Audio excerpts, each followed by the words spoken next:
a clock, a cat, and a grandpa.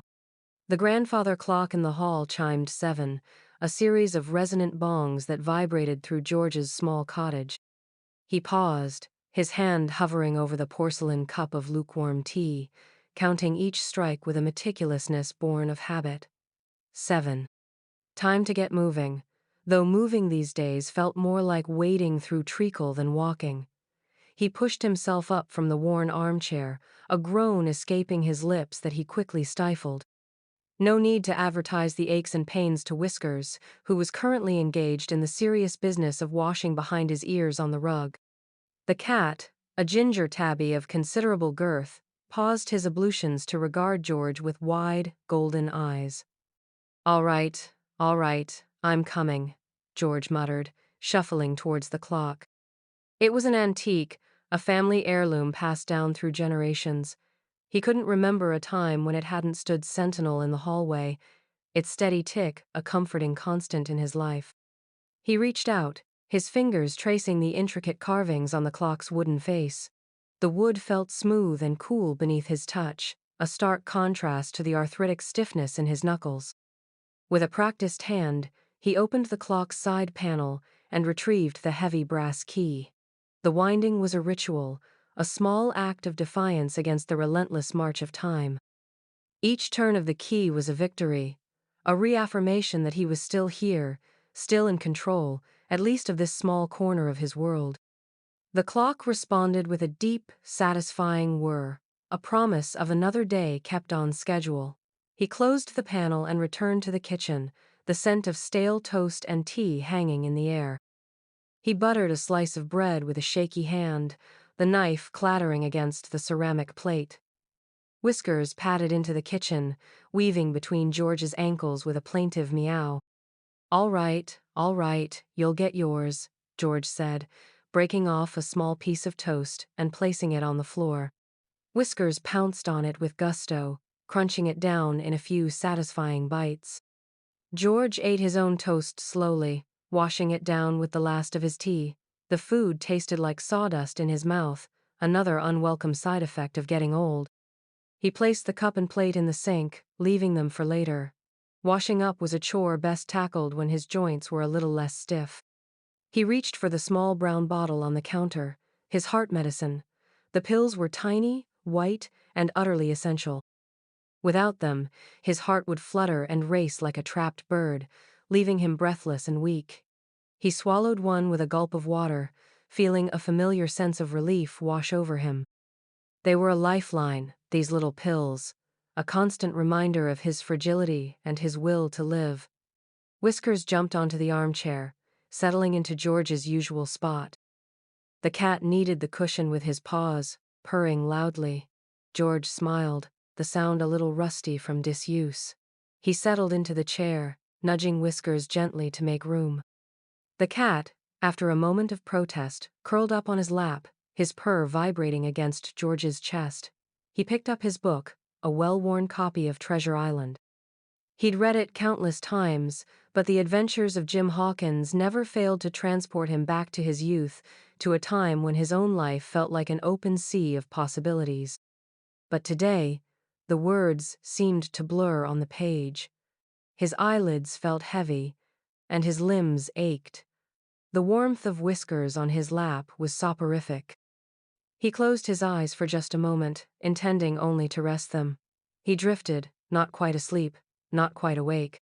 Images flickered through his mind, his late wife, Martha, her laughter echoing through the years, his son, Thomas, a fleeting image of a young boy with bright eyes and an insatiable curiosity. Then, a darker image intruded. A cold, sterile hospital room, the beeping of machines a relentless reminder of his mortality. He stirred, uneasy. The grandfather clock chimed again, this time 8 times. He hadn't meant to doze. He glanced around the room, a sense of disorientation washing over him. Everything seemed slightly out of focus, as if he were looking at the world through a grimy window. Whiskers stretched, yawned, and then settled back down on his lap, purring contentedly. George stroked the cat's soft fur, the familiar sensation grounding him. He needed to stay alert, to be vigilant. Something felt different today, an unsettling undercurrent beneath the surface of his peaceful routine. He couldn't quite put his finger on it, but the feeling lingered, a prickle of unease at the back of his neck. He patted Whiskers absently. He felt the cat tense slightly. Suspicious visits. Brenda breezed in first, a fragrant storm of expensive perfume and manufactured joviality that immediately disrupted George's carefully constructed morning peace. "Daddy, you look marvelous," she announced, her voice amplified beyond the room's intimate scale. A scarlet kiss landed on his cheek, a fleeting brand he promptly blotted with a handkerchief. "Brenda, dear, you know I prefer George," he corrected gently, gesturing to a chair. "And I was just settling in with my tea." "Of course, George," she conceded, the name sounding oddly stiff on her tongue. Perched gingerly on the edge of the armchair, she scanned the room, her eyes like acquisitive little cameras. Such a quaint little place, though perhaps a touch antiquated. George's composure faltered. "It's home," he affirmed simply, resuming his tea. Brenda dismissed his comment with a flick of her wrist. "Oh, not like that. It's just, well, you've no need of all this anymore, do you? Must be quite the chore keeping everything shipshape." He ignored the thinly veiled suggestion, the clink of porcelain his only response. Undeterred, Brenda continued her inventory. Her gaze snagged on the grandfather clock, its pendulum, a steady metronome. "That clock?" she murmured, a novel reverence coating her tone. "Quite the piece, isn't it? An antique, I gather." Following her line of sight, George replied, "It belonged to my grandfather, a family legacy." Brenda hummed, her eyes now narrowed slits as she scrutinized the clock's intricate details. One wonders what something like that goes for nowadays. A shiver traced its way down George's spine. He disliked the predatory gleam in her eyes, as if assessing a prize. "I haven't the faintest," he stated, a sharper edge creeping into his voice. "And it's not on the market." Brenda's smile flickered momentarily, then rebounded, brighter than before. "Of course not, Daddy. George. Just admiring it. It's lovely." Later in the week, Barry paid a visit. Less outwardly showy than Brenda, Barry was no less unnerving. Cloaked in hushed concern and subtle inquiries, he was a stark contrast to his usual ebullient self. "How are you feeling, Dad?" he inquired, his tone laced with sympathy. "Perfectly well," George countered, despite the persistent throb in his joints and the dimming of his vision. "Just the usual wear and tear." Barry offered a slow nod, his brow a landscape of furrows.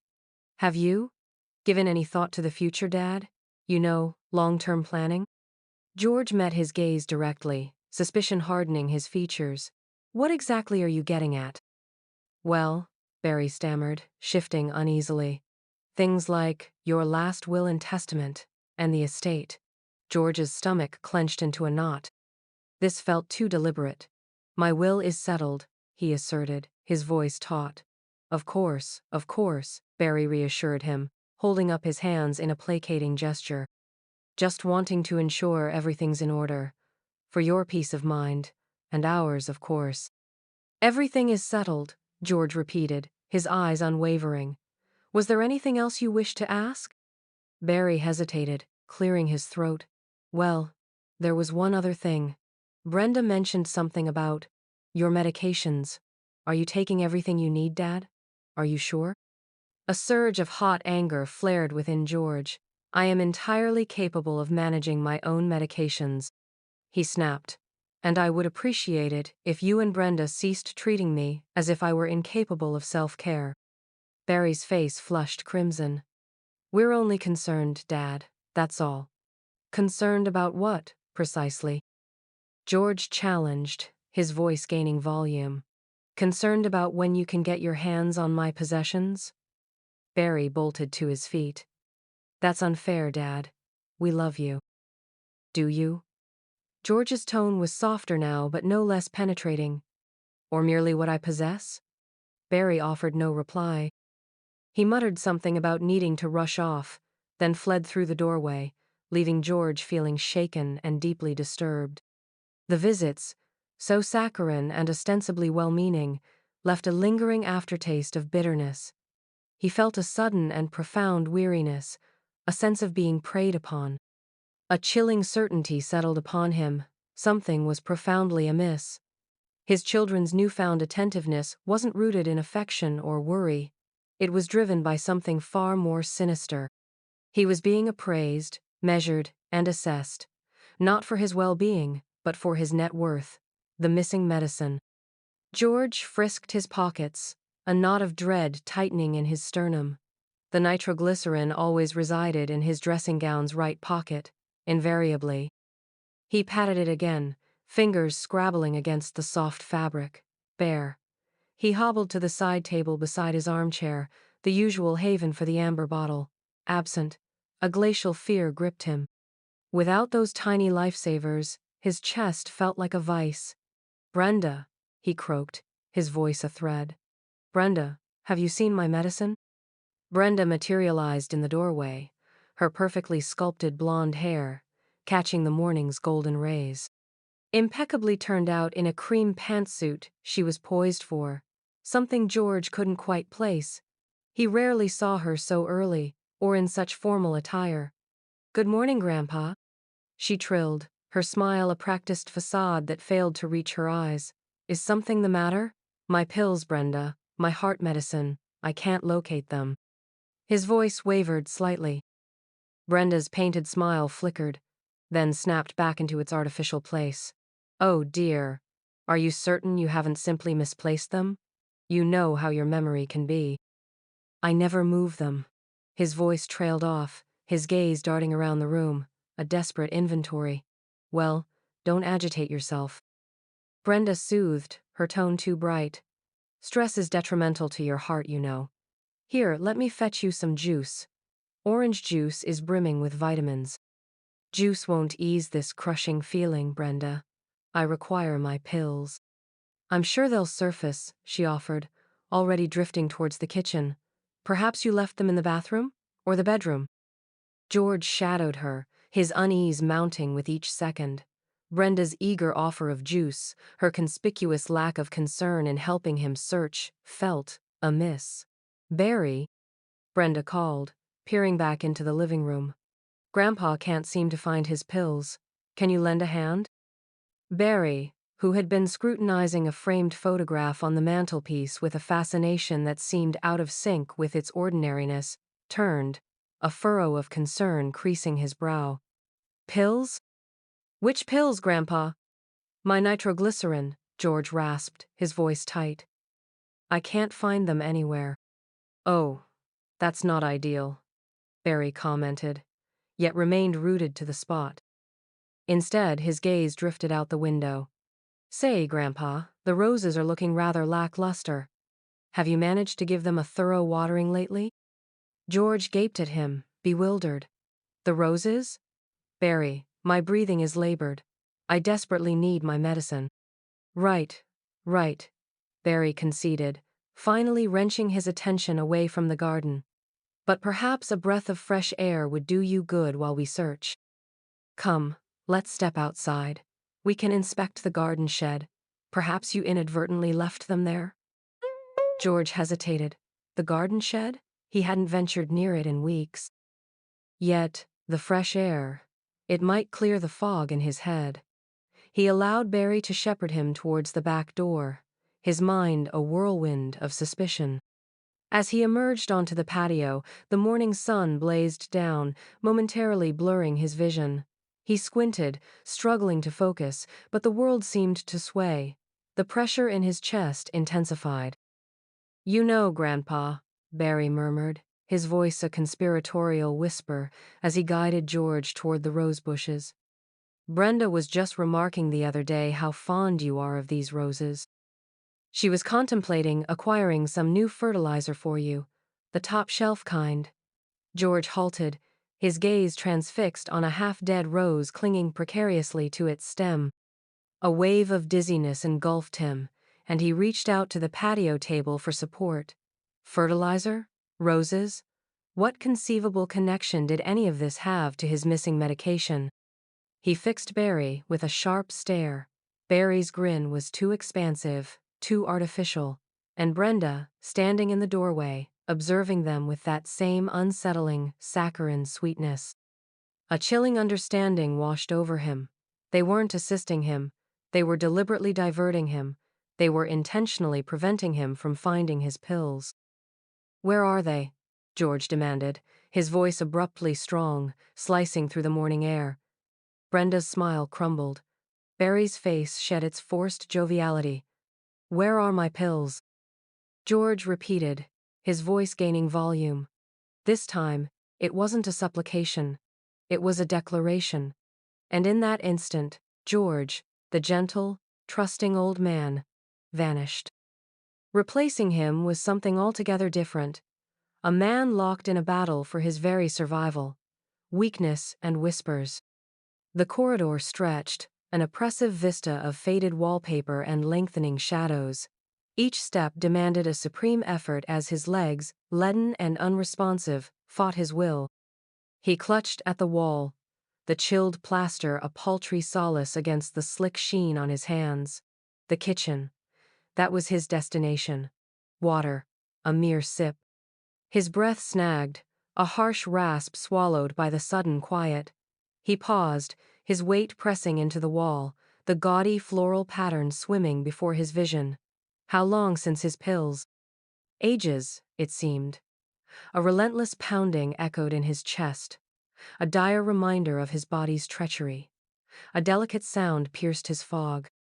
Whiskers, the ginger tabby, weaved figure eights around his ankles, a worried rumble vibrating in his fur. The cat nudged his shins, a soft, insistent prod. "Easy, fella," George croaked, his voice a parched rasp. "Just water." Whiskers chirped, a concerned trill, then shot forward, a furry guide leading the way. He pushed away from the wall, muscles protesting with sharp, fiery jabs. The kitchen lay just beyond the bend. He could almost detect Brenda's cloying perfume, a cheap scent that never failed to irritate. He edged around the corner as a swell of voices washed over him. Brenda and Barry. He froze, just beyond the threshold, unintentionally eavesdropping. The words, laced with venom, hung ripe in the air. "Needs to be quick, Barry," Brenda snapped, impatience dripping from every syllable. "Every day the house is vacant is another day bleeding us dry with taxes, insurance, you know the score." "Relax, Brenda," Barry soothed, his voice coated in false charm. "Got a guy looking tomorrow. All cash, wants a quick flip. We're talking done deal inside a week." George's stomach plummeted. Sell the house? His sanctuary? The place he'd shared with Martha for half a century, the backdrop to their lives filled with echoes of laughter and love. He strained to hear more, his frail frame shuddering with a blend of dread and fury. "What about him?" Barry murmured, his voice barely audible. "What about him?" Brenda scoffed. "He's old, waning. The doctor all but said it. Sooner this is settled, the better for everyone." A wave of sickness enveloped George. Waning? Was that his epitaph? A problem to dispose of? An obstacle to clear? He squeezed the wall harder, knuckles bone white. But wouldn't it seem off? Such a quick sale, after. Barry's hesitancy hung in the air. Brenda emitted a dry, mirthless cackle. "Suspicious to whom, Barry? The neighbors? They hardly know I exist. And who questions a grieving granddaughter selling her grandfather's estate? Textbook normal." Textbook normal? The phrase mocked him, a warped reflection of the life he cherished. He had always considered Brenda misguided, spoiled even, but not this, not heartless. He shut his eyes, the drumming in his chest escalating. He needed distance, clarity, but his legs remained stubbornly unresponsive. He stood captive, a prisoner within his own failing body, forced to endure the callous plans of those he'd trusted. His eyes snapped open, hardening with resolve. He might be frail, but he was far from finished. Not yet. He wouldn't let them plunder his haven, his memories, his essence. He would resist. He had no choice. Slowly, laboriously, he began to retreat from the doorway, his movements measured and silent. He needed a strategy, a way to secure his medication, a means to shield his home, a path to expose their treachery. As he crept back down the hallway, Whiskers trailed faithfully beside him, his presence a warm, furry pulse in the encroaching gloom. The cat gazed up, emerald eyes gleaming with an unnerving knowing. George reached down, stroking the velvety fur, finding a fragile solace in the animal's constant devotion. He wouldn't surrender without resistance. He owed it to Martha. He owed it to himself. He owed it to Whiskers, the only soul who seemed to truly care. He would find a way. He must. Remembering Mrs. Gable. The parchedness had become a ravenous monster, tearing at his windpipe. George remained motionless, husbanding his dwindling energy. He needed the kitchen, the cool solace of water, the retrieval of something vital. A name flickered at the periphery of his thoughts, a fragile spark in the encroaching darkness. It spoke of order, of rightness, of someone who'd never tolerate such depravity. He clamped his eyelids shut, commanding the memory to solidify. It danced just beyond reach, a tantalizing phantom. Blast it all, he croaked, his voice a frail rasp. What was the woman's name? Whiskers, sensing his owner's unease, bounded onto the bed, nudging his hand with a gentle prod. The cat's rumbling purr resonated against his skin, a miniature engine of solace. George stroked the silken fur, the habitual gesture anchoring him. "Always know, don't you, old friend?" he whispered to Whiskers. "Always know exactly what's needed." He closed his eyes once more, concentrating on the sensation associated with the elusive name. Capability, a sharp tongue, a soft spot for strays, both feline and, well, bipedal. A law degree, earned long ago from some prestigious institution. Felines, an army of them. Every Christmas card adorned with their portraits. Abruptly, as if a tumbler had clicked into place, it surfaced. "Gable," he blurted, the sound carrying more weight this time. "Penelope Gable, that's her." A wave of relief cascaded over him, a momentary reprieve from the enervating weakness threatening to drown him. He knew Mrs. Gable, Penelope Gable, though he'd never presumed to use her first name. She was a formidable advocate, an acquaintance of his departed Martha. Communication had waned, ever since he'd become such a burden, such a bullseye. The realization jolted him. Contacting her was paramount. He had to divulge the truth. With painstaking slowness, he swung his legs off the bed. The room tilted precariously, and he clutched the mattress's edge, enduring the giddiness until it ebbed. He could manage this. Necessity dictated it. He hobbled toward his study, each step a grueling trial. His antiquated computer, a dinosaur in the digital age, rested on the desk, coated in a film of neglect. He seldom touched it these days, preferring the tactile comfort of pen and paper. But now, it represented his salvation. He lowered himself into the groaning chair, his fingers struggling with the power button. The machine sputtered to life, the screen emitting a wan, sickly light. He waited, his breath hitching in shallow gasps, as the ancient operating system, cumbersome and sluggish, stirred into action. Eventually, he navigated to his email program. The cursor mocked him with its rhythmic blinking, a tiny pulse of light in the vast electronic expanse. His fingers, clumsy and unsteady, pecked at the keys. Each character typed was a small triumph, each word a testament to his unwavering resolve. "Dear Mrs. Gable," he wrote, his vision swimming. He paused, marshalling his thoughts. How to articulate it all, how to convey the urgency, the betrayal, the sheer dread of it. He proceeded, slowly, meticulously. I am reaching out because I am in dire need of your assistance. My children. I fear they intend me harm. He hesitated, uncertain how much to disclose electronically. He didn't want to appear a doddering old fool, venting about imagined grievances. They are denying me my medication. I overheard them, plotting, regarding the house. He broke off again, his chest constricting with apprehension. He was leaving himself vulnerable, exposing his deepest anxieties to the world. But he was left with no choice. Whiskers leaped onto the desk, his tail twitching nervously. He brushed against George's arm, a silent show of support. George inhaled deeply and continued. I realize this sounds incredible, but I assure you, it is the truth.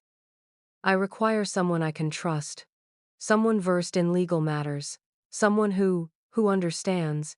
He entered Mrs. Gable's email address, scrutinizing each letter with care.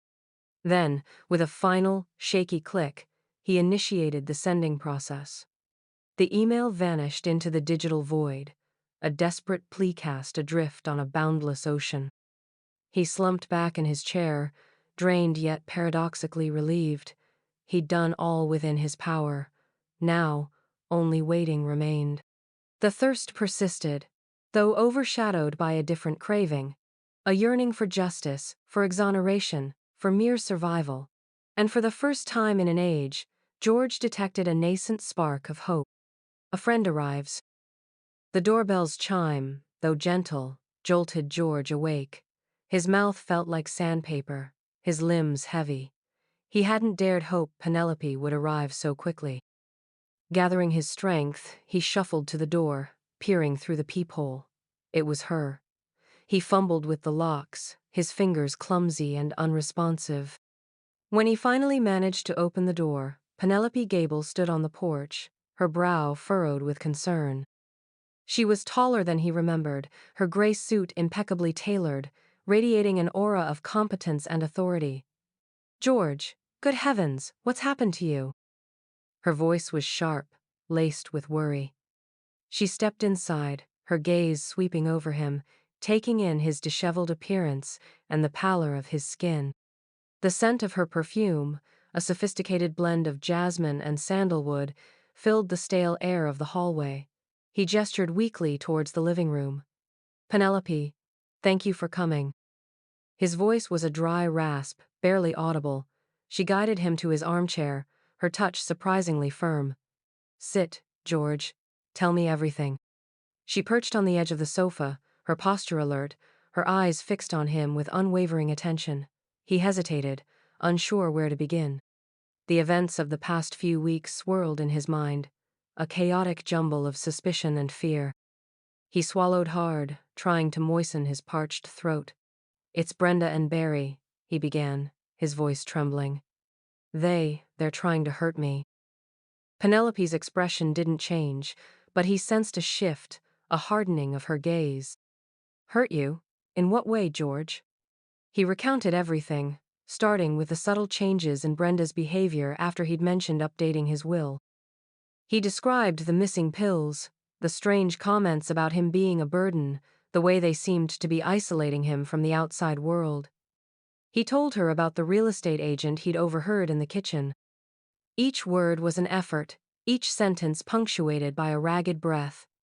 I know it sounds crazy, Penelope.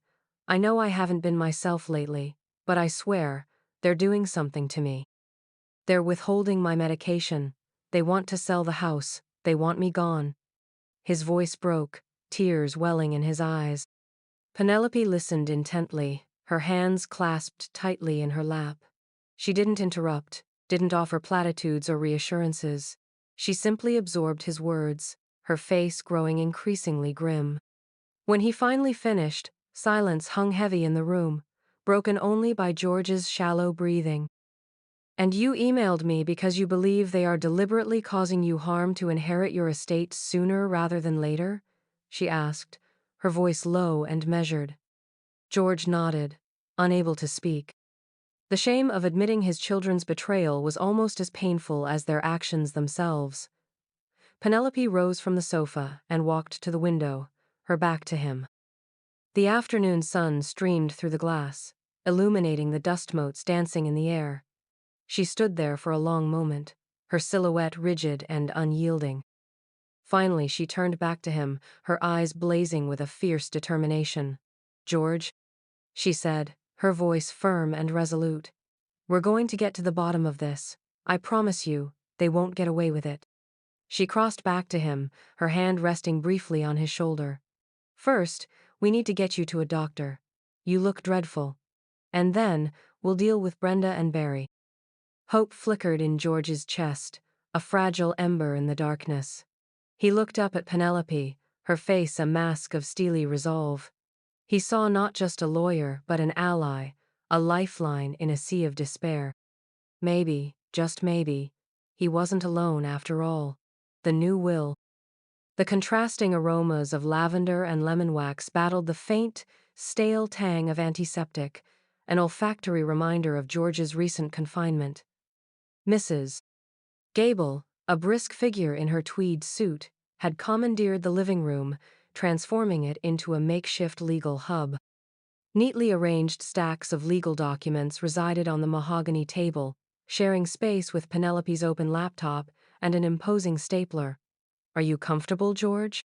Penelope's voice, a soothing balm, cut through the emotional turmoil brewing inside him.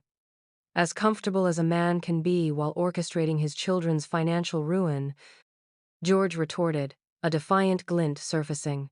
Whiskers, as if sensing his owner's agitation, wound around his ankles, a comforting, vibrating presence. Penelope offered a gentle smile. "Think of it as reallocation towards a most deserving beneficiary."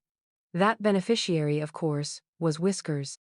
The freshly drafted will decreed that George's entire fortune would be managed in trust, exclusively for the pampering of his feline companion. Mrs. Gable would serve as trustee, guaranteeing Whiskers access to premium tuna, plush bedding, and, crucially, top-tier veterinary attention for the duration of his pampered existence. Any funds lingering after Whiskers' inevitable departure would be directed to local animal rescues. George absorbed Penelope's recitation, each clause a liberating blow against the gilded cage his offspring had sought to construct. A potent sense of empowerment surged through him, a feeling dormant for too long. This wasn't merely about the money, it was about dominion, seizing back his autonomy. As Penelope neared the signature line, a sharp knock reverberated through the house. Brenda's voice, dripping with artificial sweetness, followed closely. "Dad, it's us. We brought you some soup." George tightened his grip on the chair's arms. Tell them I'm occupied."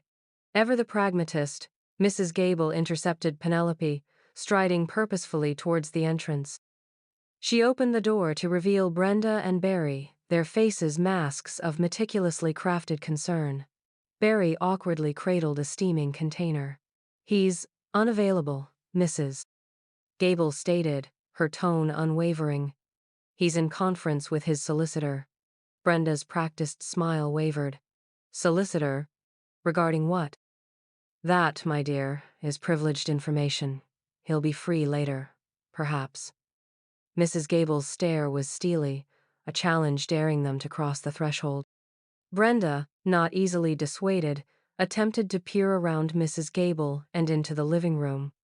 "Are you all right, Dad? We just want to ensure you're comfortable." "I'm perfectly fine, Brenda," George asserted, his voice ringing with unexpected strength. "Now, if you'll excuse us, Mrs. Gable decisively closed the door in their faces. Back in the living room, George inhaled deeply. "Let's finalize this." He grasped the pen, his hand betraying a slight tremor. He fixed his gaze on Whiskers, now enthroned on the table, observing him with unwavering feline scrutiny. He conjured up images of Brenda's saccharine smiles and Barry's hollow promises. He recalled the medications they had withheld, the liberty they had tried to curtail. Steeled with renewed determination, he etched his name with a decisive flourish. George Arthur Pemberton. The ink feathered slightly, a minor blemish on a flawless act of rebellion. Penelope, a silent witness, smiled in approval. "Done." Moments later, as Penelope and Mrs. Gable prepared to depart, Brenda and Barry materialized again, their practiced smiles replaced by poorly concealed resentment. "We insist on seeing Dad," Brenda declared, her voice gaining an edge. Penelope, ever the diplomat, stepped forward to defuse the situation. "I understand your apprehension, but your father has just concluded some vital legal business. Perhaps Mrs. Gable can elaborate." Mrs. Gable, never one to sugarcoat, assumed command. "Your father has amended his will. Everything, the house, the investments, the lot, is now bequeathed to Whiskers." Brenda's expression blanked. "Whiskers? The cat?" "Precisely," Mrs. Gable confirmed, her voice laced with barely suppressed glee. "I am the trustee, charged with administering the funds for Whiskers' well-being. And, upon Whiskers' departure, let's just say several very deserving animal shelters will be in receipt of a windfall." Barry sputtered in disbelief. "You can't be serious. He can't leave everything to a cat." "He can," Penelope responded, her tone measured yet resolute. "And he has. The will is entirely legitimate." Brenda's features twisted into a mask of fury. "This is absurd. We're his children. We're entitled to that money." Mrs. Gable arched a brow. "Entitled? Perhaps you should have pondered that before." She paused, letting her unspoken indictment hang heavy in the air. "Before whatever it was you did to estrange your father." Brenda and Barry exchanged looks of barely concealed panic. The soup container slipped from Barry's grasp, splattering its contents across the porch. The cloying sweetness of tomato and basil mingled with the lingering scent of lavender and lemon wax, a final, ridiculous coda to the day's events. Inside, George watched them from the window, Whiskers purring contentedly on his lap. A profound tranquility settled over him, a quiet satisfaction that resonated deep within his core. The battle was just beginning, but for the first time in ages, George felt as though he stood a chance of prevailing. Whiskers' discovery. The air in the room vibrated with a palpable tension. Brenda stalked back and forth, her expensive heels a percussive counterpoint to their predicament. Barry, sunk deep within the cushions of an armchair, radiated resentful gloom. A cat, Barry. He bequeathed his entire fortune to a cat. Brenda's voice, a razor's edge of suppressed rage, barely registered above a whisper. "Can you imagine the whispers, the knowing glances? We'll be a laughingstock." Barry merely grumbled, raking a hand through his receding hairline. "Laughingstock? Try being broke. Kiss that lakeside dream house goodbye, all because Dad thought Whiskers needed a solid gold scratching post." "This isn't a joke, Barry. That inheritance was our future, our nest egg." Brenda halted, pinning her brother with a glare. "And spare me the innocent act. You were just as enthusiastic about accelerating matters as I was." Barry squirmed. "I only reasoned. He wasn't getting any younger, Brenda. Miserable, even.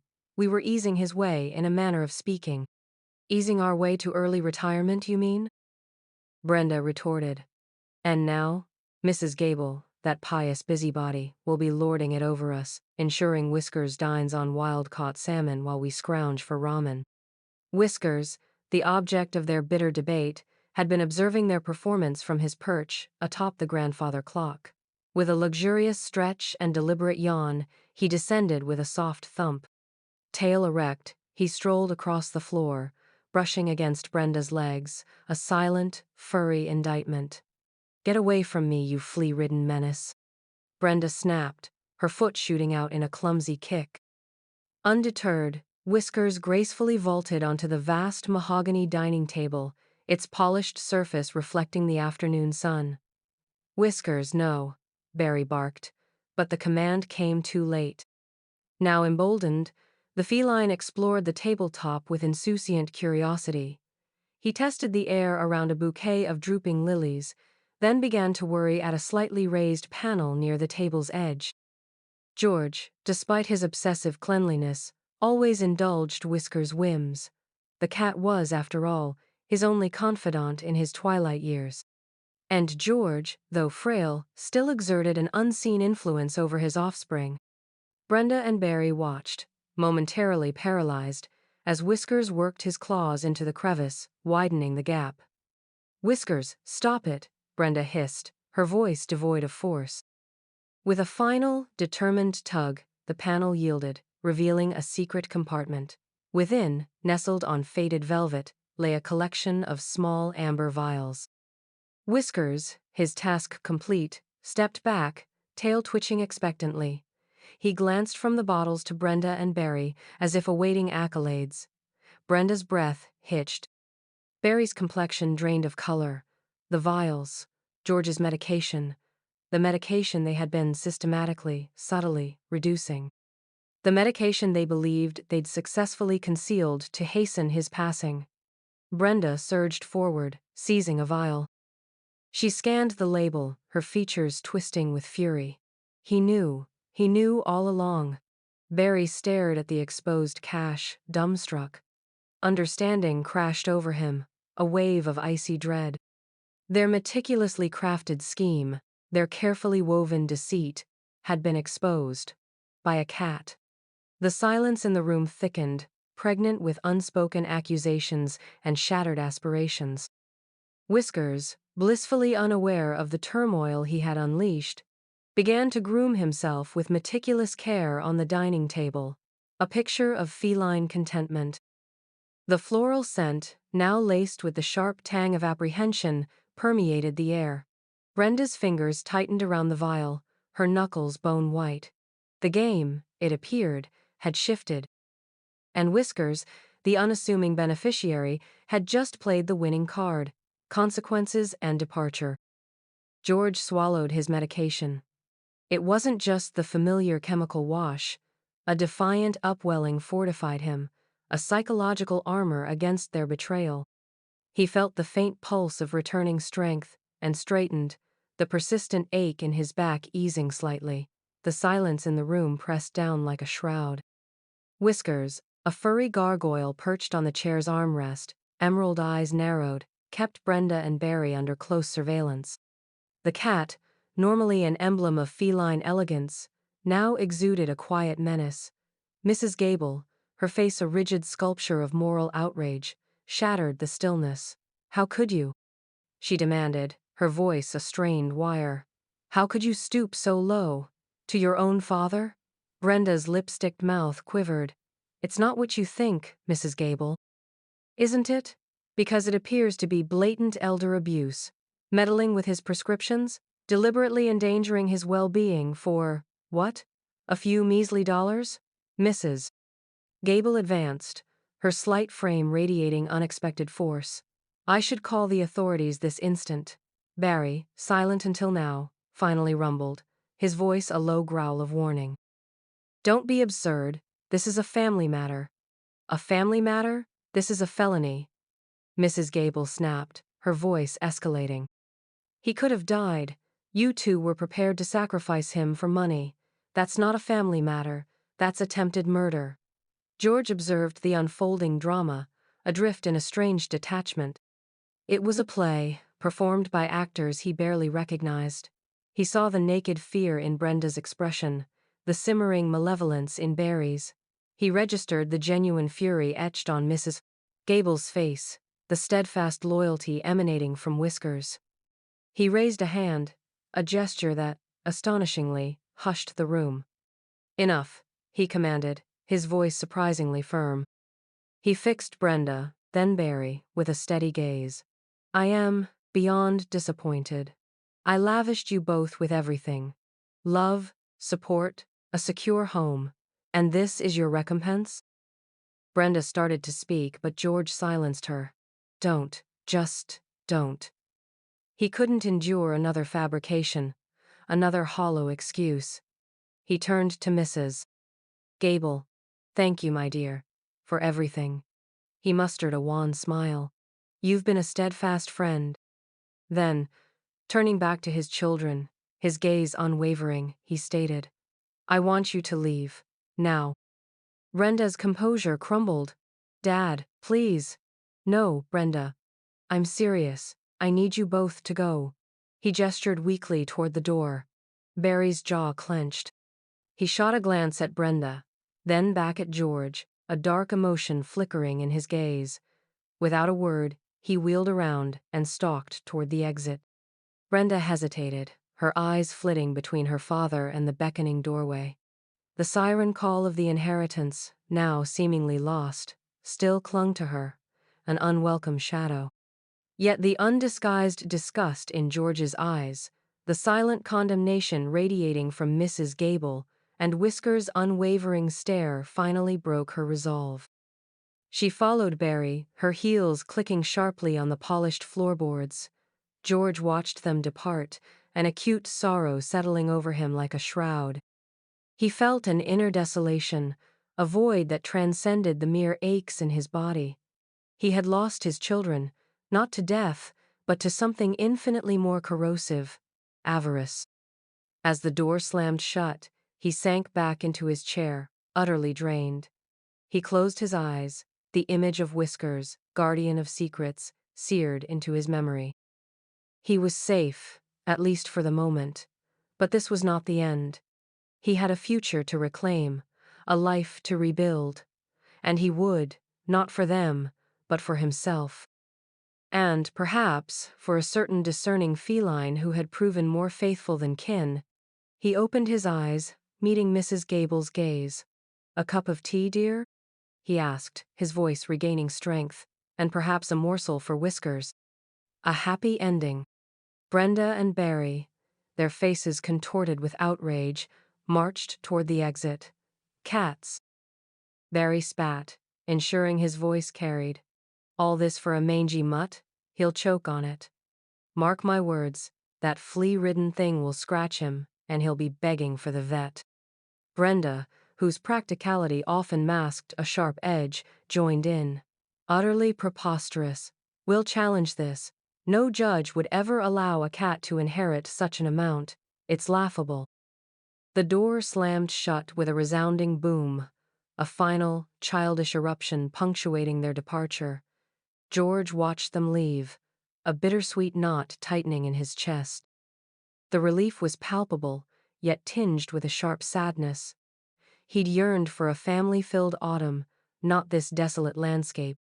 But loyalty, he reminded himself, had been offered by a ginger cat and a compassionate woman in ways his own children never had. Turning, his gaze settled on Whiskers, now perched like a miniature king on the armchair's crest, tail swaying with regal satisfaction. George shuffled towards him, his joints creaking their morning song. With a trembling hand, he stroked the cat's velvety fur. "Well, old friend," he murmured, his voice thick with emotion. "Seems it's just us now. And Martha, of course. We'll manage, won't we?" Whiskers responded with a deep, resonant purr, nudging his head against George's hand, as if absorbing the gravity of the moment.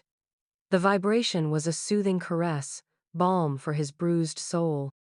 He sank into the familiar contours of the armchair, a sense of long-absent serenity washing over him. Martha Gable entered, her brow furrowed with concern. "Are you all right, George? You look drained." "I am weary, Martha," he conceded, using her given name, a small sign of their growing closeness. "But it's a good weariness, the kind that comes from finally choosing the righteous path, from standing my ground."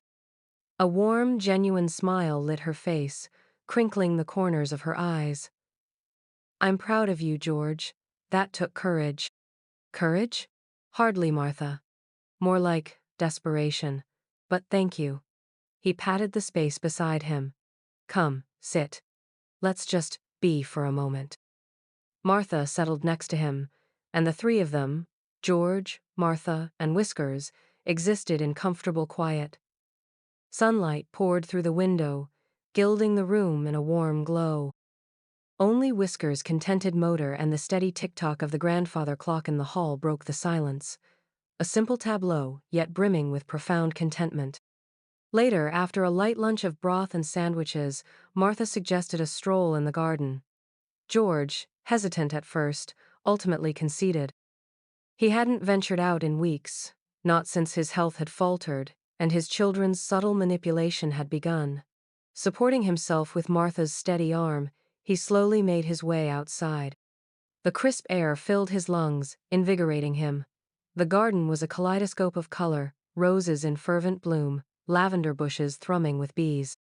Whiskers, ever the intrepid explorer, scampered ahead, sniffing at blossoms and chasing after dancing butterflies. George paused by his favorite rosebush, a deep crimson variety planted long ago. He gently brushed a velvety petal, savoring its texture. "Beautiful, isn't it?" he commented to Martha. "Indeed," she replied. "Like you, George.